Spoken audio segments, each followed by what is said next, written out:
Kipindi ya baraka zaidi na kipindi ambayo inaleta matumaini kwa maisha yetu, kwa maisha ya ulimwengu nzima, pia kwa maisha yangu na yako pia inaleta mabadiliko. Basi tunapoianza kipindi yetu ya siku ya leo, ninaomba tukaifungue katika hali ya maombi ili kwamba tukaweze kuanza rasmi kipindi yetu ya leo. Baba, katika jina la Yesu ninakutukuza, ninasema ni asante kwa wema na fadhili zako.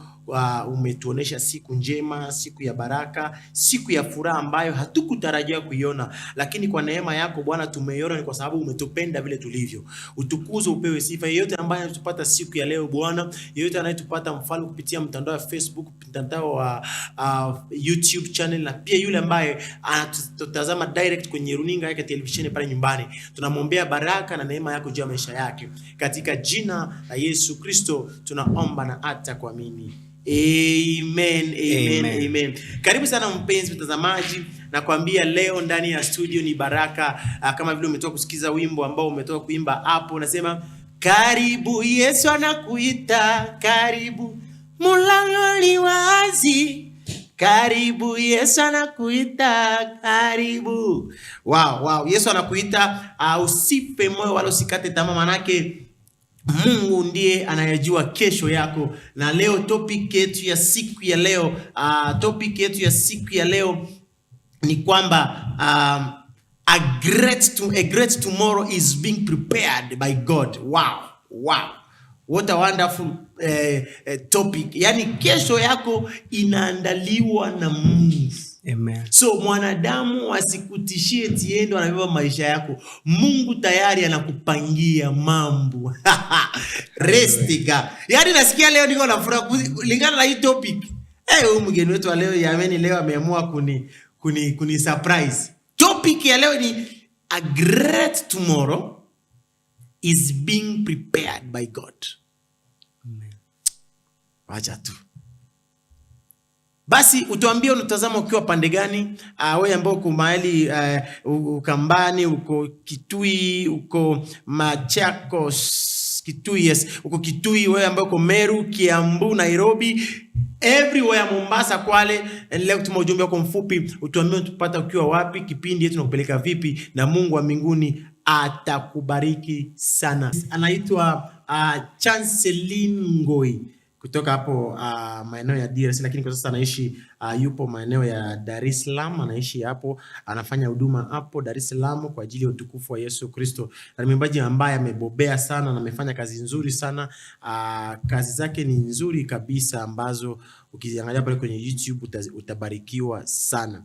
Pia kuna mwimbaji mwingine hapo alianza nasi, anaitwa Mama Eunice Mama Bahati Hussein. Yes, Mama Bahati Hussein pia naye anaimba wimbo, anasema ya kwamba masaa ya kuimba, masaa ya kumchezea Yesu, masaa ya kumtukuza Kristo, masaa ya kuinua Kristo yamefika. Kila mtu ashike doria na kuanza safari ya kuanza kumtukuza na kumuinua Yesu.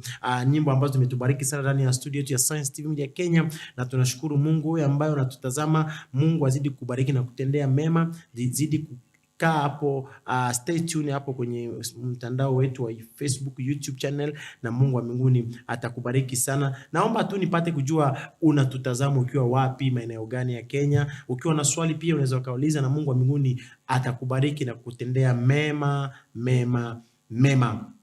Ninaye mgeni mtumishi wa Mungu ndani ya studio. Yes.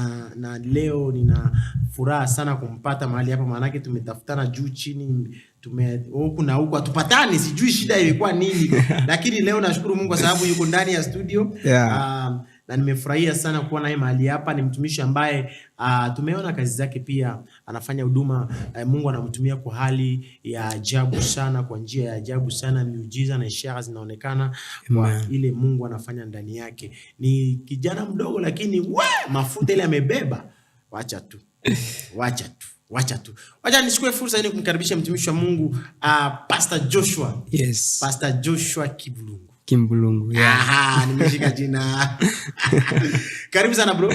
Karibu sana ndani ya studio zetu za Science TV Media. Yeah. Tunapenda wageni. Asante. Kama vile Biblia inasema kwamba yeyote akaribishaye mgeni amebarikiwa. Amepata kitu. Sisi kwanza hapa tumebarikiwa sana kwa sababu tuko na wewe. Ndio. Tena man of God.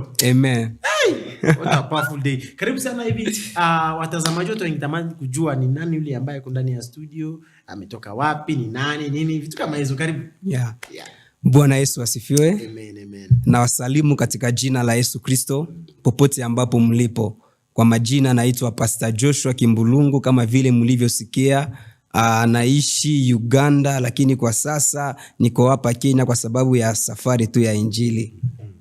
Ndio. Wow. Sasa yuko hapa kwa sababu ya safari ya Injili. Ndio. Yuko hapa kwa sababu yako, kwa sababu yangu, ili tukaweze kubarikiwa na kuparticipate katika baraka ambazo zinazidi kuachiliwa huko nje East Africa na mainchi zingine kwa neema ya Mungu. Yes, Pastor Joshua. Ndio. Karibu sana. Asante sana. Siku mingi sana. Siku mingi kabisa. Mingi tunaongea tu leo kesho.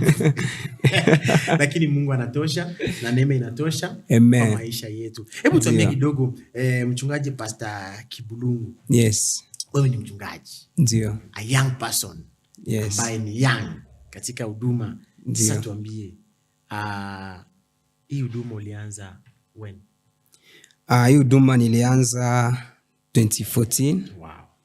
Very good. Nikuwa mdogo kabisa. Wow. Ndio nilianza huduma wakati ambapo Mungu alimtuma nabii wake anaitwa pia Joshua kutoka katika nchi ya Goma. Sikuwa namjua wala hakuwa ananijua, lakini alipopatana na mimi akakuja tu kwetu. Akanambia kwamba Mungu amenituma kwamba inabidi uanze kazi ya Mungu.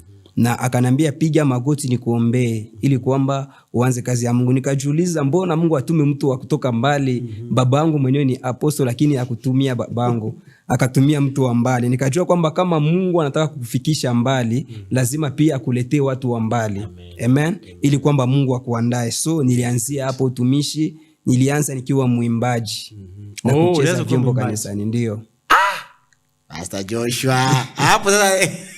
So ulianza ukiwa mwimbaji? Nilianza nikiwa mwimbaji. So baada ya kuwa mwimbaji ukashift? Nikashift nikakuwa evangelist. Wow. Wow. At the same time nikiwa usher kanisani. Wow. Alafu after hapo wakati ambapo tulikuwa Kongo, lakini tulipofika sasa hapa mahali ambapo kunaitwa Kenya, ndipo mahali ambapo sasa Mungu aliweka hiyo wito ya uchungaji ndani mwangu. Ndio.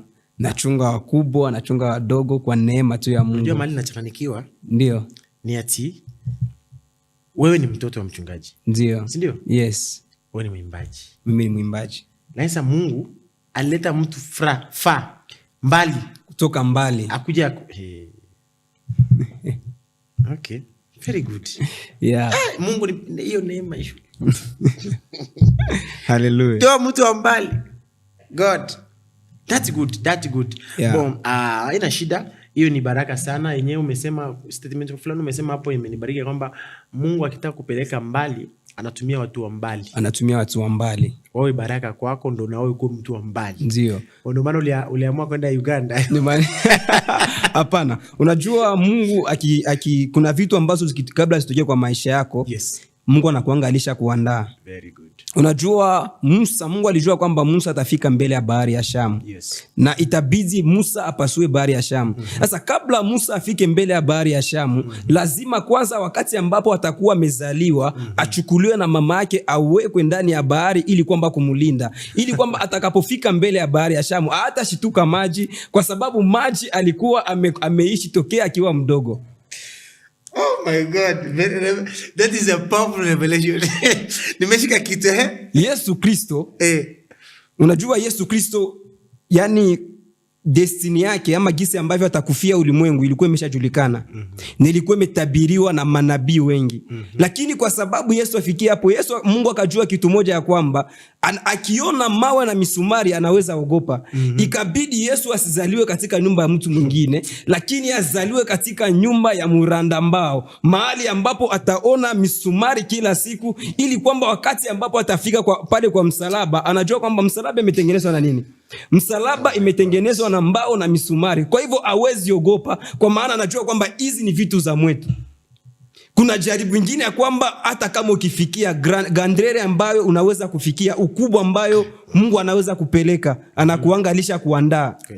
ili kwamba ukifika huko mbele usishituke ama usibabaike. Kwa hivyo vitu zote ambazo unapitia katika maisha, jua kwamba Mungu anakuwaka alishaitengeneza. Ndio maana tunasema leo kesho mkubwa ambayo imeandaliwa na Mungu. Wow. Ndio. Pastor Joshua. Yes. Unajua wanasemanga hivi chuma ikipatana na chuma inaanza kuchokozana.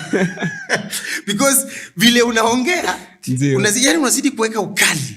Unazidi kuweka ukali. Yani sasa ndio hata ukiweka ukali haitaisha haraka but yeah. Wewe unaenda mbali. Amen. Wewe unaenda mbali. Amen. Unaenda mbali. Kuna kitu umebeba ambacho sio cha kawaida. Kabisa. Umebeba kitu ambacho sio cha kawaida. Amen. Na mpenzi mtazamaji ambao nitazama pale kwenye runinga, kuna kitu ambacho mtumishi wa Mungu Pastor Joshua amebeba.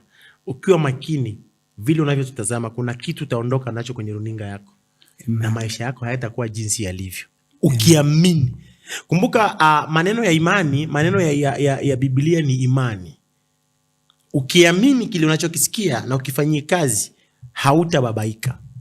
Yeah. Yes, Pastor Joshua umesema kwamba tuko na topic yetu ambayo leo inasema kwamba kesho kubwa inaandaliwa na Mungu. Tuambie kuhusu topic hiyo na utuingize kiundani kabisa tukaweze kuelewa ina maana gani katika maisha yetu ya binadamu. Hiyo topic yetu ambao tunaiongelea katika siku ya leo, ama mada yetu ambao tunaongelea katika siku ya leo, inatupeleka kuonesha kwamba jinsi gani ambavyo kila mtu ambaye Mungu anapangilia kumuinua uwaga na muandalia makubwa uko mbele, lakini lazima pia akuwe amemshikilia na amemuonesha kwamba jinsi gani ambavyo tafikia hiyo makubwa. Kwa maana watu wengi sana ambao wameandaliwa na Mungu, unajipata kwamba wanakata tamaa. Watu wengi sana ambao wameitwa na Mungu, unapata kwamba wanapoteza matumaini. Wanaona ni kama Mungu amewasahau, wanaona ni kama Mungu amewaacha, wanaona ni kama kuna shida kubwa ambayo wanaona kama hawawezi kutoka katika hiyo shida. Lakini Bwana anatutia moyo, anatuambia kwamba tujitie nguvu na tuangalie juu ili kwamba tukaweze kufikia yale ambayo Mungu anatuwezesha. Kuanza safari haiko rahisi. Kuenda mahali ambapo Mungu anataka haiko rahisi. Kutimiza mapenzi ya Mungu haiko rahisi. Yesu alipofika Getsemani alilia. Maandiko yanasema kwamba alitosha machozi mpaka jasho yake kageuka kuwa damu. Kwa sababu alikuwa ameonesha yale ambayo alikuwa amepitia. Unajua hata kama kuna vitu ambavyo utapitia katika maisha yako, Mungu hata katiza safari yako, lakini atatuma malaika ili kwamba wakutie nguvu ukaweze kuendelea. Yesu aliposema kwamba kikombe hiki kinipitie, lakini si kama mimi nipendavyo. Mungu akumwambia akutoa hiyo kikombe, lakini kitu ambacho Mungu alifanya, alishusha malaika, na kazi ya malaika ilikuwa moja, ya kwamba amtie nguvu ili kwamba kaweze kumaliza safari. Kwa hivyo safari ambayo ulishaanza, mahali ambapo ulishafikia, usikate tamaa, usivunjike moyo, kwa maana kuna ukubwa ambayo Mungu anaiandaa mbele yako, ambao itakuwa ni ushuhuda kwa watu wengine. Kama leo nimesimama hapa, haiko kwa sababu tu ni jina ama kwa sababu tu ni mimi, lakini ni kwa neema ya Mungu. Ndio maana leo Mungu anaweza fanya ili kwamba tuonane na wewe katika TV hii. Kwa hivyo na wewe usivunjike moyo ama usikate tamaa, kwa maana kuna ukubwa fulani ambao Mungu anauandaa katika maisha yako, na anakuhakikishia kwamba itashangaza watu wengi sana, itapatia watu wengi ushuhuda na nguvu ya kuendelea mbele. Kwa hivyo usikate tamaa, kwa maana ukubwa ambao Mungu anakuandalia, lazima ujue kukuwa mtu wa kuvumilia, wala usivunjike moyo. Unaweza kuwa katika shida, mbona kukatisha tamaa? Unasema nitatoka hapa namna gani? Mbona vitu haviwezekani? Mbona kila kitu inakataa? Unaweza jaribu biashara inakataa, unaweza jaribu ndoa inakataa, unaweza jaribu kufanya kila kitu, unaona kama vitu haviwezekani. Na kuja kukutia moyo ni kuambia kwamba safari bado ni mrefu sana, na Mungu yuko pamoja na wewe, na kuhakikishia kwamba hawezi kuachilia. Anakutia nguvu kila siku tuao leo, ili kwamba kazidi kuendelea mbele. Wow. Mtumishi wa Mungu Pastor Joshua. Yes. Kuna hii Bible verse nilikuwa nimesoma. Ni Yeremia 29:11.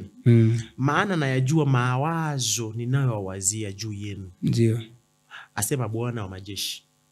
Mawazo ya amani mawazo ambayo sio mabaya. Ndio. Kulingana na Ivas, nini unaweza kutu explain deeper kulingana na generation yetu ya sasa? Generation yetu ya sasa. Yes. Mimi kitu ambao naweza explain ya kwamba Mungu anatuwazia mawazo mazuri. Yes. Kuna mtu ambaye ameambiwa hautafanikiwa. Kuna mtu ambaye ameambiwa hautaendelea.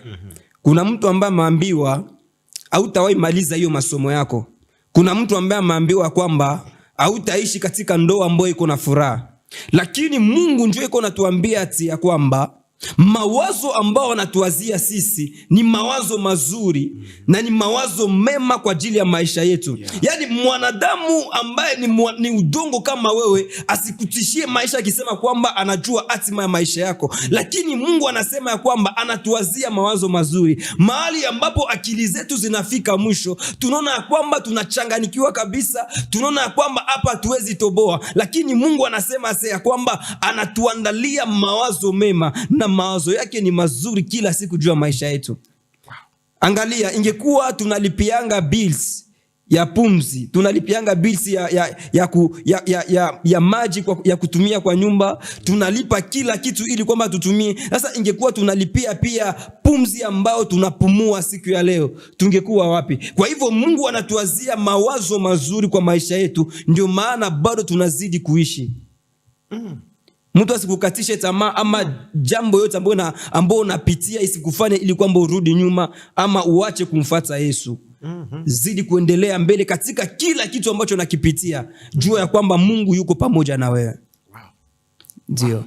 Wow, that is powerful. Yes. Na mtumishi, katika generation ambayo tunaishi saa hizi, tumeona kumekuwa na challenges mob sana.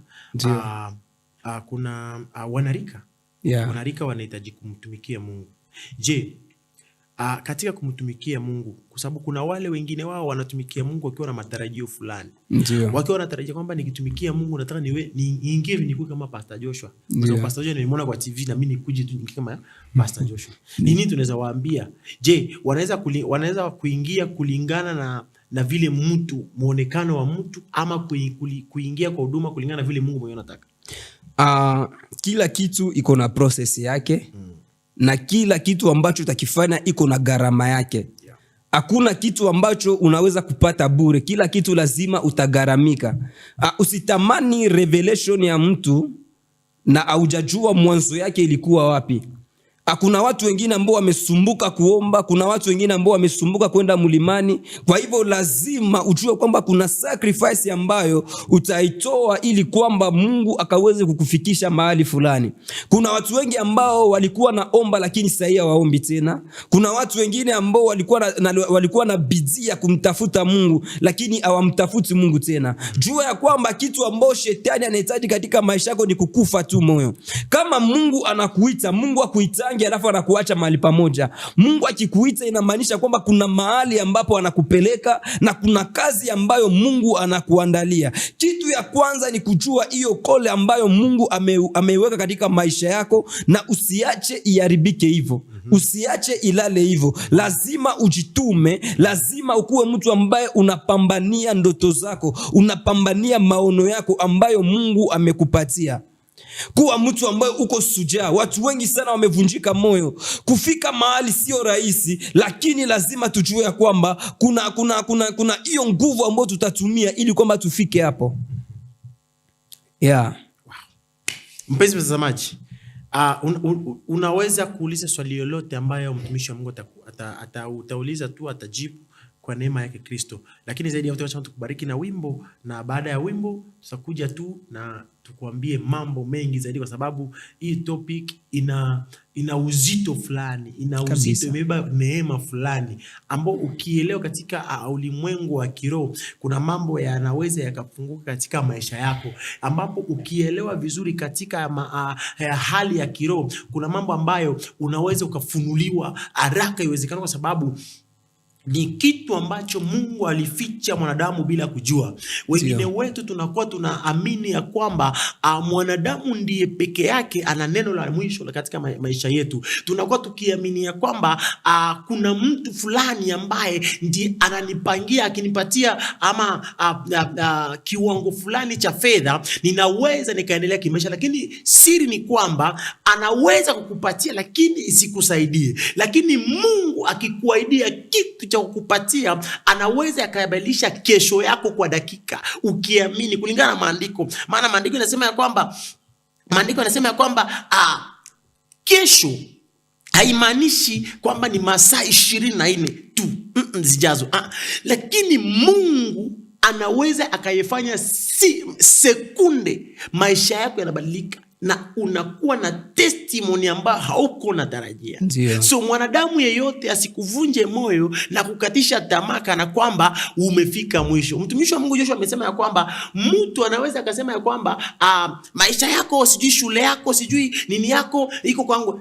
No, haiko kwake. Mungu ndiye anajua ni nini haswa anakupangia ili kwamba uende ukafaulu. Statement nyingine inafundisha kwamba mtumishi wa Mungu Joshua anasema ya kwamba Mungu alijua kwamba Musa atafika kwa bahari huko, kwa bahari ya Shamu. Sawa, alijua kwamba atafika. So akaanza kumwandaa mapema. Alipozaliwa akatupwa kwenye bahari, aanze kuyazoea mazingira ya maji. Ndio. Ametutolea wimbo mpya tena nzuri sana David Kasika. Mungu akubariki sana, na wimbo wake umeingia tu hivi majuzi tu kwenye mtandao. So ukitaka kusikiza zaidi, kubariki zaidi, ingia pale kwenye mtandao YouTube channel kwa David Kasika na utaiona zaidi na itakubariki sana na sana na sana. Pia tumesikia kwaya ya urejesho wanatubariki kiongozwa na mtumishi wa Mungu Pastor Serge Kandolo.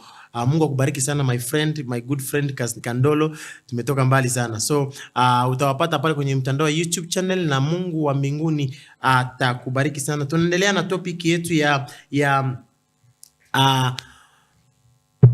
mpango wa Mungu ni kubwa, ya kesho ni kubwa. Yale Mungu anakupangia ni kubwa. Kesho yako ni historia. Kesho yako ni kubwa mno.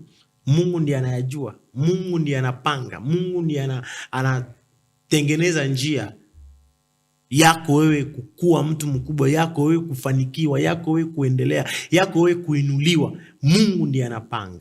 So popote unatazama mpenzi mtazamaji, endelea kutune in ndani ya Science TV Media Kenya, na Mungu wa mbinguni atakubariki. Acha nimpishe mtumishi wa Mungu Pastor Joshua azidi kutupatia kutunenea zaidi ndani ya maandiko, na pia kutuambia zaidi kuhusu hii topic ya leo. Na usiende mbali, chukua kitabu yako, take note, na Mungu wa mbinguni atakubariki. Karibu sana Pastor Joshua.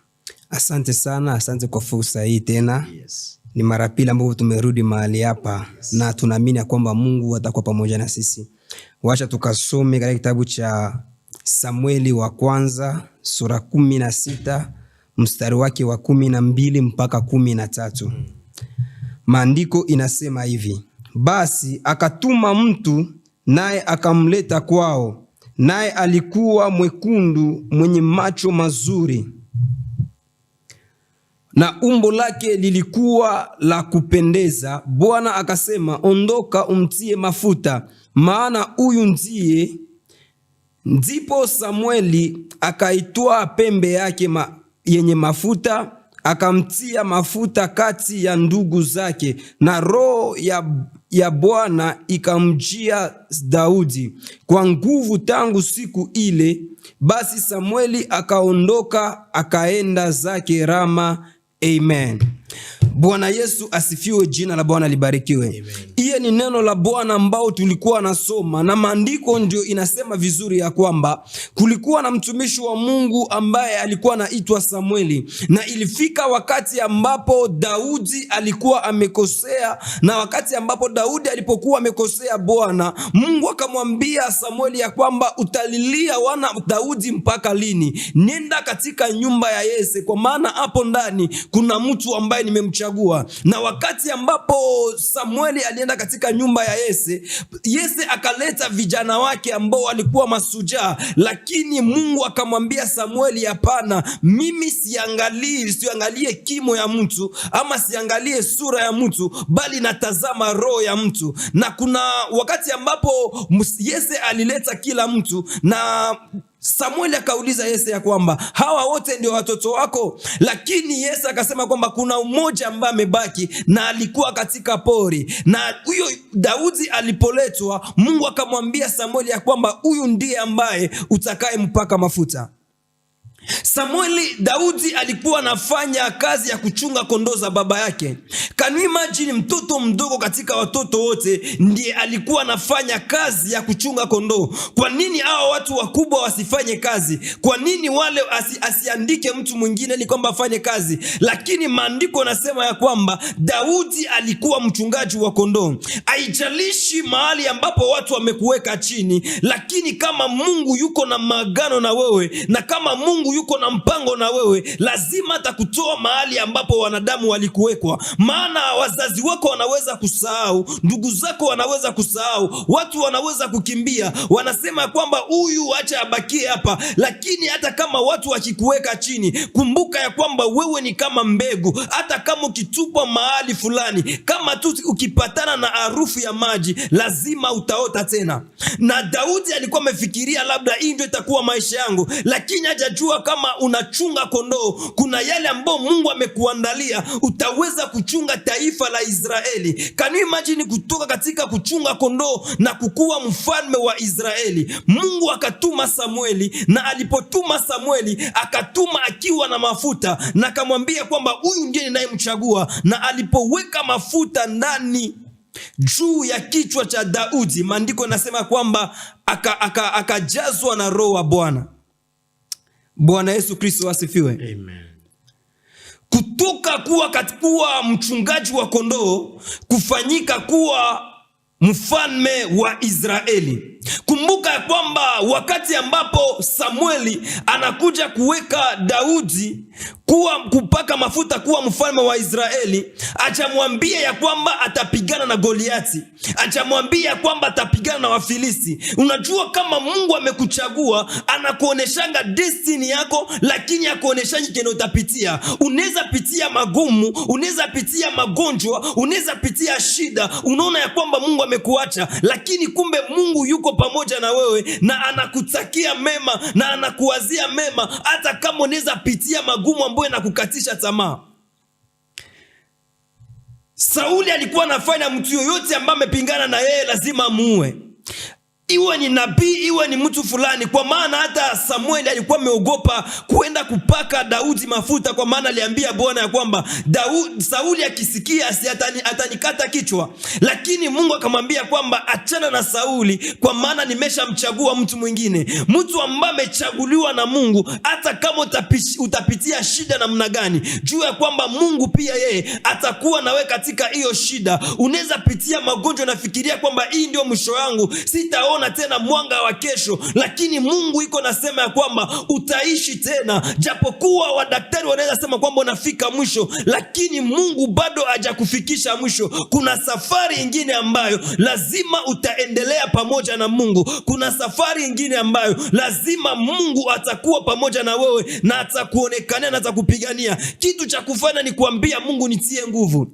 Kitu cha kufanya ni kuambia Mungu niwezeshe. Kitu cha kufanya ni kufanya ili kwamba Mungu akazidi kuwa pamoja na wewe. Jifunze kumkaribia Mungu, jifunze kumwelekea Mungu, jifunze kufanya mapenzi ya Mungu, kufanya yale ambayo yanampendeza Mungu. Shetani akijua ya kwamba huyu mtu anaenda mbali, analetanga roho ya mashaka ndani mwako.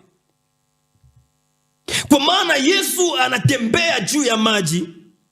Petro anasema ya kwamba Bwana, nataka nikufuate, nataka pia mimi nitembee kama wewe. Unajua kuna uwezekano ya kufanya miujiza, kuna uwezekano ya kuona baraka za Mungu, kuna uwezekano ya kupata kazi mzuri, lakini wakati ambapo mashaka inaingia, inakufanya ili kwamba usiweze kufikia malengo ya Mungu, usiweze kufikia hatima ambayo Mungu anaandaa mbele zako. Petro anaambia Yesu ya kwamba Bwana, naweza kukufuata. Yesu anamwambia kwamba sawa, kuja. Lakini anapopiga hatua ya kwanza, anapopiga hatua ya pili, anajihisi ya kwamba anataka kuzama. Oh my God! Akamuita Bwana ili kwamba niokoe, na Yesu Kristo akamshika mkono akamuokoa. Nikataka kuongea na mtu fulani ya kwamba kama umeanza safari ya imani, kama umeanza safari yoyote ile ambayo unaweza kuwa unaifanya, usikate tamaa, lakini wewe zidi kumwangalia Yesu Kristo. Zidi kuangalia mbele, usiangalie wanadamu, usiangalie kando na kando, maana unaweza kuona mawimbi ukakatishwa tamaa, unaweza kuona zoruba ukakatishwa tamaa, lakini Bwana anataka umuangalie na anataka umtegemee. Kama Bwana amekwambia kuja, wewe kuja, usikufe moyo wala usikate tamaa, maana Bwana yuko pamoja na wewe. Katika shida ambayo unaipitia, katika matatizo ambayo unaipitia, Mungu anajua kwa nini amekuchagua na akakuita kwa jina lako, akasema kuja unitumikie. Kwa hivyo jitie nguvu katika jaribu yote ambayo unaweza pitia, lazima uishinde na lazima ukuwe mshindi. Majaribu inaweza inuka, majaribu inaweza kuja ili kwamba ukatishe tamaa, ikuvunje moyo, ili kwamba uweze kumuacha Yesu. Lakini nakwambia kwamba siku ya leo usimuache Yesu, kwa maana ukimuacha Yesu unaharibisha safari ambayo ulikuwa umeanza. Inaweza kuwa ni safari ya imani, unaharibisha kazi ya Mungu ambayo alikuwa ameanzisha ndani mwako. Shetani iko tu na haja moja, ili kwamba ukaweze kukata tamaa. Lakini anamwambia Joshua ya kwamba uwe na roho ya usujaa.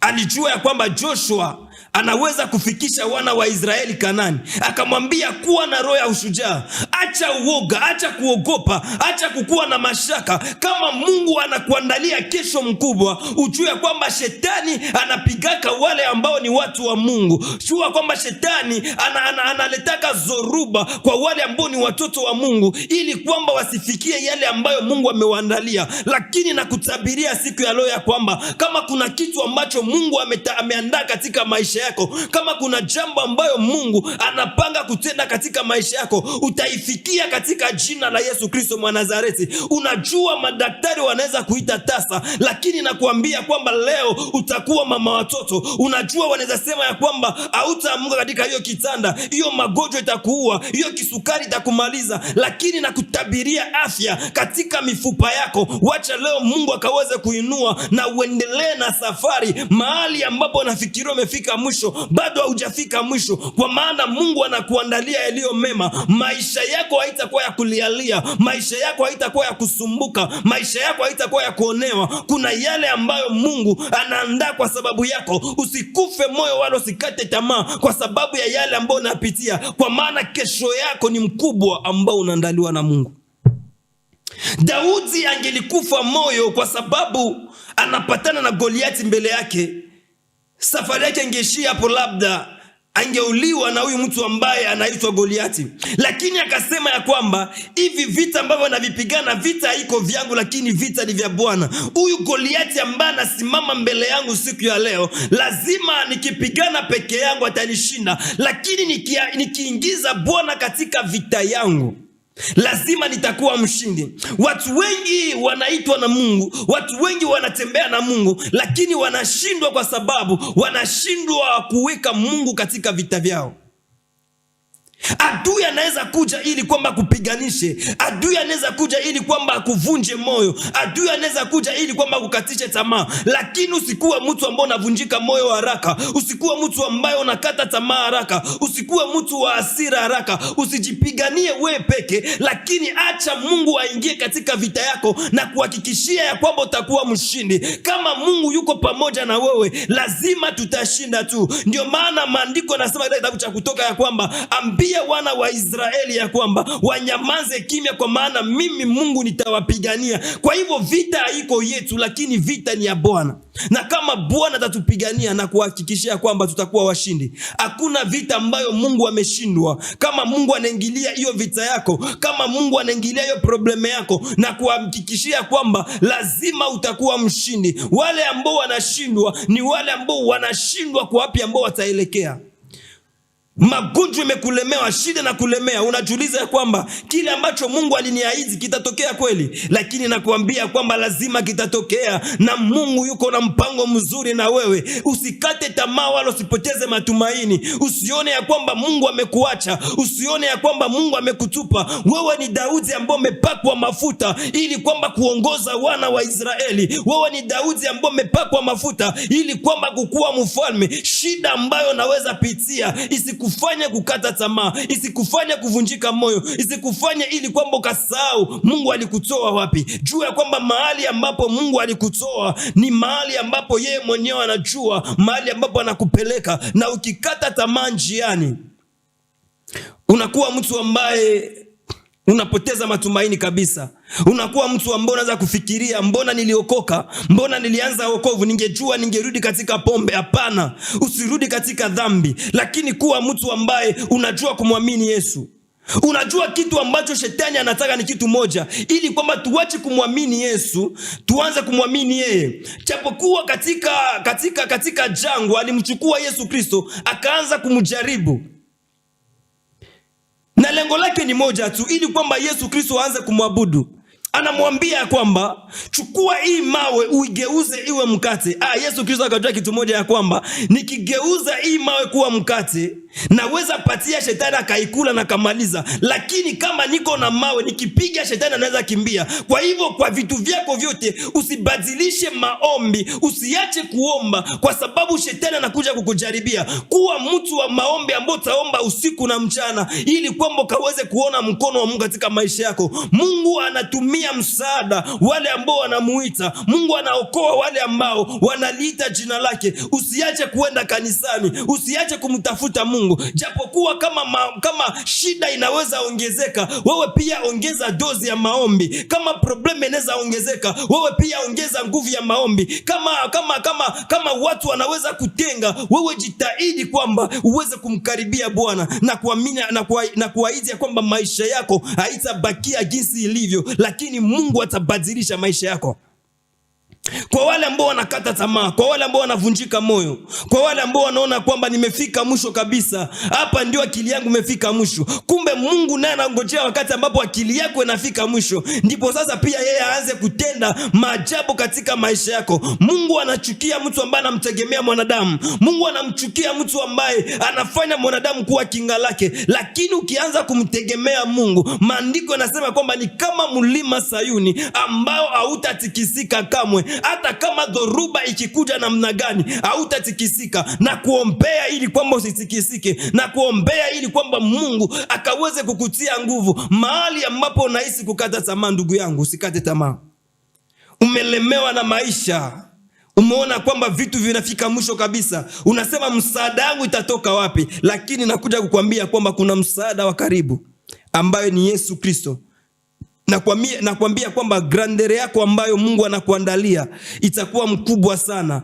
Hiyo hatima ambayo Mungu anakuandalia, destiny yako ambayo Mungu anakuandalia itakuwa mkubwa sana. Kitu ambacho shetani analeta mbele yako ni kukuonesha kwamba wewe umeshashindwa, wewe hauko tena katika dunia, wewe haufanyi tena vitu vya maana. Lakini nakuja kuambia kwamba usikufe moyo, usikate tamaa, jifunza kumtegemea Mungu.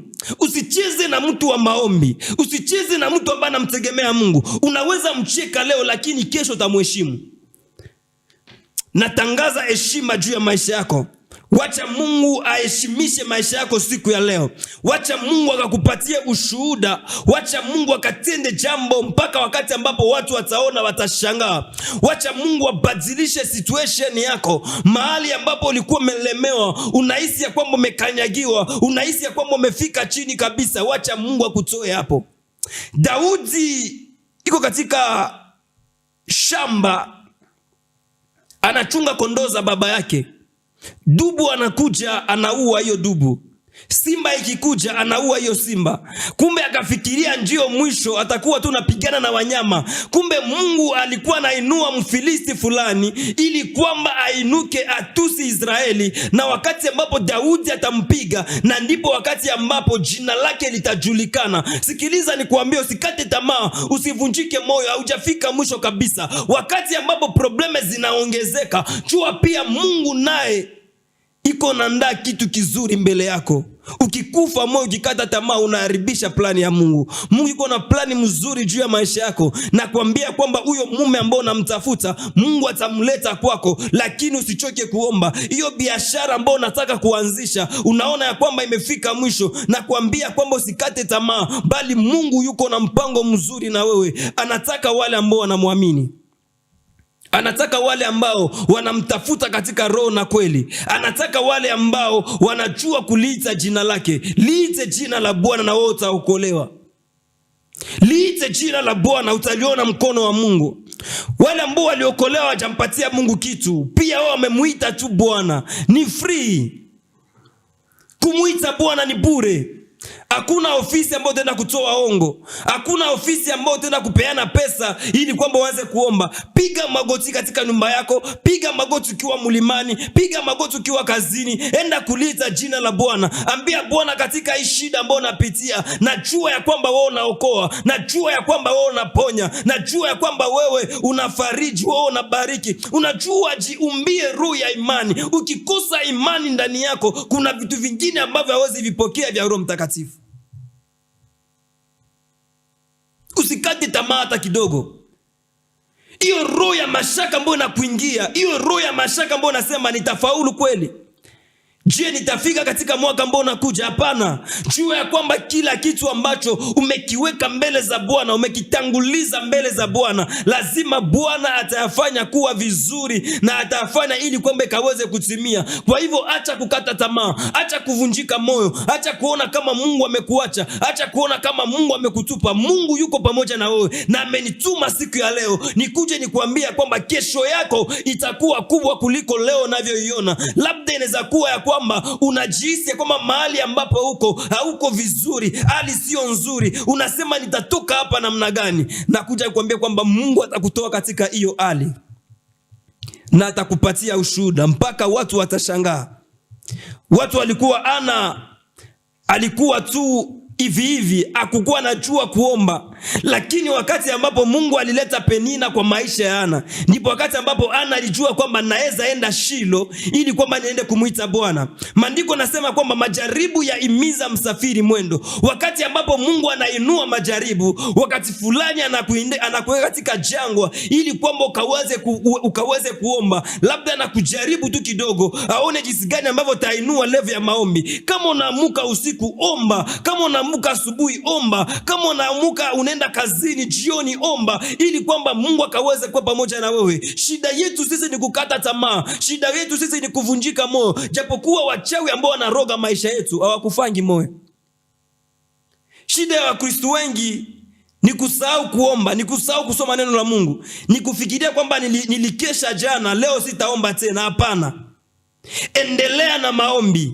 Shetani anafurahi wakati ambapo unavunjika moyo, unapoteza matumaini yako kwa Bwana. Nakuja nikwambia kwamba inua imani yako tena kwa Bwana, na nakuja kuambia kwamba yote yanawezekana. Japokuwa vitu vinaweza kataa, japokuwa vitu vinaweza kuwa vilikataa kabisa. Petro anamwambia Yesu ya kwamba tulishavua samaki usiku mzima tunakosa, lakini kwa neno lako tutarudi tena ili kwamba tuone kile ambacho kitatendeka. Kwa hivyo sikiliza leo sauti ya Mungu. Inaweza kuwa ulishajaribu sana, inaweza kuwa ulishafanya kila kitu, unaona mambo haiwezekani, lakini nakuja kuambia kwamba Mungu atakutoa katika hiyo situation ambayo uko ndani na kukuweka katika viwango ambavyo wanadamu watashangaa. Mipango ya Mungu kwa wanadamu ni mazuri sana. Watu wanaweza sema kwamba umefika mwisho, watu wanaweza sema kwamba utainuliwa, watu wanaweza sema ya kwamba mambo yako inaisha kabisa, lakini nakubebea imani leo ni kuambia kwamba kila kitu kinawezekana tena. Ni kuambia kwamba kuna ulikuwa umekaa, inuka tena utembee, inuka uendelee mbele. Hautaishia pale, kwa maana Mungu anakuandalia vitu vikubwa huko mbele. Jaribu inakuwa inakufanya ili kwamba usione kile ambacho Mungu anakuandalia kule mbele. Chenye unapitia usione kwamba Mungu amekuacha. Mungu yuko pamoja na wewe. Anakujua, anakupenda, tena anakujua kwa jina lako, na ametupatia funguo akatuambia kwamba tutakachokifunga duniani kitakuwa pia kimefungwa mbinguni, tutakachokifungua duniani kitakuwa pia kimefunguliwa mbinguni. Kwa hivyo unafungua maisha yako katika kila vifungo vyote ambavyo vilikuwa vimefungwa. La reproseke ribasaka raprosheke rebosika, niko nafungua kila kitu ambacho makamba ya familia, makamba ya ukoo ambayo inafunga maisha yako, inakufanya usiendelee mbele, unakufanya usione mkono wa Mungu. Wacha Mungu siku ya leo akaweze kufungua maisha yako, na ukaweze kuona mkono ya Mungu, na ukaweze kushuhudia matendo makubwa ya Mungu, ya kwamba Bwana ametenda. Kuanzia leo, wacha Mungu akaonekane katika maisha yako. Wacha Mungu akakufungue mahali ambapo wamekufunga. Kuna watu wengine ambao wanatembea hii Nairobi, unafikiria kwamba ni wao, kumbe wanakontroliwa na remote yao iko mahali fulani, wanaambia watafanya hivi, watafanya hivi. Ndio maana unaweza anzisha kitu, lakini unajipata unafika mahali fulani unakwama. Unaweza kuwa katika relationship, sasa uko katika relationship ya 17 na zote zinaharibika, hata hii ambayo uko ndani haujui inaenda wapi. Kumbe ni wanakucontrol ili kwamba usifikie malengo ya Mungu. Lakini katika siku ya leo tunaharibisha kila connection zote za kichawi, connection zote ambazo zinaweza kuja ili kwamba kuharibisha maisha yako. Wacha Mungu akaweze kukutetea, na mbingu zikaweze kukushuhudia mema. Kila kitu ambacho maisha yako fungwa, wacha Mungu akaweze kukufungua na akakutendea miujiza. Bacha kwanza ukaweze kubarikiwa na Mungu akuonekanie. Amen. Barikiwa kama roho yako inavyobarikiwa. Asante sana. Amen. Amen. That was very, very, very, very powerful. Amen. Very powerful. God bless you so much. Thank you. Man of God, Pastor Joshua. Hakika mambo, Mungu lazima afanye jambo katika maisha watu wake. So mpenzi mtazamaji, popote pale umetutazama, Mungu akubariki sana. Wewe ambaye umesikia neno imekubariki, imenena juu ya maisha yako. Kuna mtu ambaye najua neno hili limemguza. Najua kuna mtu ambaye neno hili litenda kubadilishia historia. Najua kuna mtu ambaye maisha yake yatabadilishwa kupitia neno hili. So ukiwa na any question, any swali, kindly uliza tu, na Mungu wa mbinguni atakubariki sana. Na leo tutakapoenda kumaliza kipindi yetu, mtumishi wa Mungu Joshua atakuombea, alafu tutakubariki na wimbo ambao utakubariki zaidi, wimbo mpya ambao umeachiliwa tu majuzi hapa, na imekuwa wimbo wa baraka sana, inafanya vizuri sana.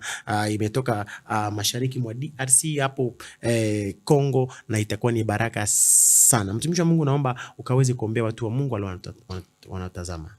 Asante. Kuwa tayari ili kwamba tukaweze kuomba.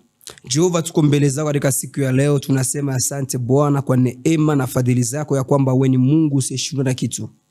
Bwana, tuko mbele zako katika siku ya leo nikiombea mtazamaji wangu huyu ambaye ananitazama popote ambapo walipo. Wacha tena Bwana mkono wako kaweze kumgusa, na haribu na kusambaratisha kila nguvu yote ya giza ambayo inaweza tawala maisha yake, kaweze kumwachilia kwa jina la Yesu Kristo. Vifungo yote ya familia ambayo inanenewa kila siku kwa maisha yake, Bwana, inamfanya ili kwamba akaweze kurudi nyuma bali asisonge mbele. Wacha tena inamwachilia kwa jina la Yesu, na neema yako inaonekana. Bwana, unazidi kutawala na kutenda makubwa katika maisha yake, nikibomoa na kuharibu kwa jina la Yesu Kristo mwa Nazareti. Wacha Bwana ukaweze kutenda mema, na muombea baraka atokapo na arudipo. Wacha uende kujibu na mahitaji yake. Kutanana leo na aja moyo wake, kile ambacho kinamsumbua katika moyo wake, wacha tena Bwana ukaende kukijibu katika siku ya leo. Na muombea Bwana ili uende kutenda miujiza na mishara na maajabu, Mesia ikaweze kuonekana katika maisha yake. Wacha tena Bwana ukaweze kumpatia ushuhuda kwa jina la Yesu Kristo mwa Nazareti, tukiomba hivi hata kuamini. Amen. Amen. Amen. Mungu akubariki sana mpenzi mtazamaji. Naamini kwamba maombi hayo yatafanya kazi katika maisha yako. Na usisahau ya kwamba ujumbe wako kwetu ni ya muhimu sana. The moment unaipata, the moment unaisoma, inaleta pia baraka na mafanikio hata pia kwetu pia sisi, na inakuwa ni baraka zaidi. Mungu akubariki sana wewe ambao umekuwa nasi. God bless you so much. Tukupatane hapa tena Jumapili ijayo kwa neema ya Mungu, na itakuwa ni baraka sana. Asante na ubarikiwe sana.